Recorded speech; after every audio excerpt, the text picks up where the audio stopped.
Have you ever found yourself wishing you had a better memory? Well, what if I told you it's not some magical gift you're born with, but actually a skill that you can build and master? Today, we're going to show you exactly how. Okay, so let's start with a crazy story from way back, like over 2,500 years ago. There was this Greek poet. His name was Simonides.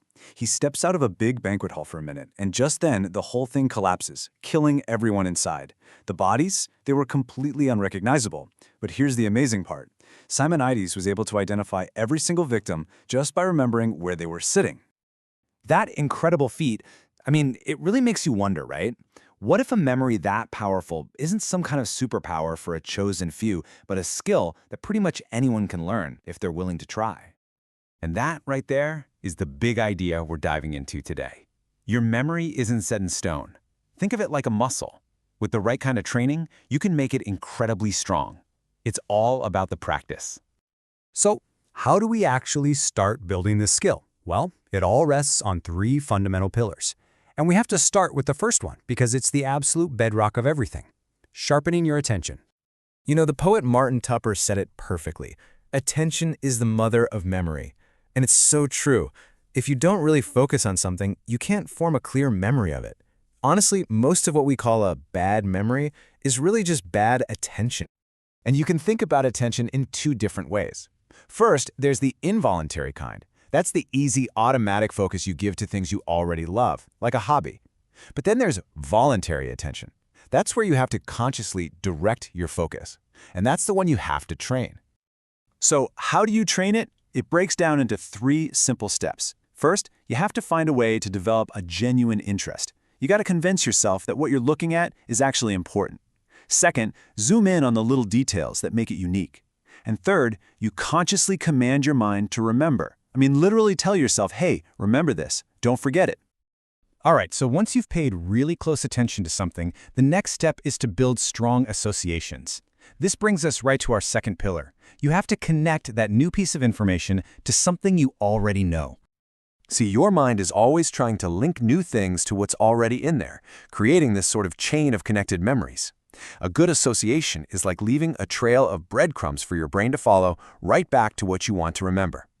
Here's the key. Without attention, nothing gets stored, but without association, nothing gets found. Let me give you a perfect example of this. There was a London banker, John Smith, who was just awful at remembering his clients' names. It was a real problem, but he managed to turn that weakness into a strength that made him famous at his bank. So how'd he do it? It wasn't a special gift. He just built a system. First, he started listening really carefully to the exact sound of a person's name. Then, and this is clever, he made remembering names a hobby. He started categorizing them in his mind, so a name like Wolf would go into an animal group, Baker into a professions group. By creating all these connections, he turned a bunch of random facts into a neat, organized collection. Okay, so you've paid attention, you've made an association. What's next?